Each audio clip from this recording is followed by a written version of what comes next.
යම් ප්‍රමාණයකට උඩට ඔසවලා දෙනවා. දසුන්නේ දැන් ඉන්නේ. මිනිහා ඒක ඔසවලා දෙනකොට ඒ ඔසවලා දීම හොඳටම නවුනට යම් ප්‍රමාණයක් ඔසවනවා. ඒම ඔසවනකොට කලින් හිටපු අය ඉන්නවනේ. ඒ වැඩේ කරන්න බැරි වෙච්ච සෙට් එක. අන්න ඒ සෙට් එක මිනිහට මාර ඉරිසියයි. ඉරිසියාව නිකන් ඉන්නේ නැහැ.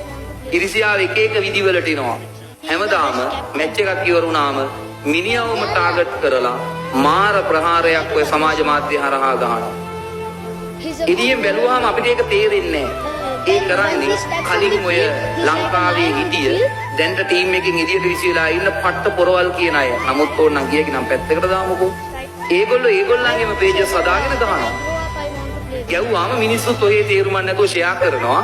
අන්තිමට අර යම් ක්‍රෙඩිට් එකක් හම්බ වෙන්න ඕන පුද්ගලයාට ඒක නිසා ප්‍රහාරය එල්ල වෙලා මුළුමනින්ම ඔළුව කඩාගෙන වැටෙනවා.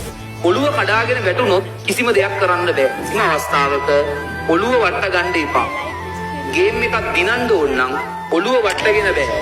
අපිට වැඩක් නෑ. ලෝකෙ මිනිස්සු කියන දේවල්. ඔය කණ්ඩායමේ මං කිව්වේ ඒකයි. පොඩි ගොල්ලෝනේ. උන්ට එළියෙන් එන ප්‍රෙෂර් එක දරා ගන්න බෑ. අන්තිමට පිට්ටනියට යන්නේ අවුට් වෙයිද කියලා බයේ වගේ.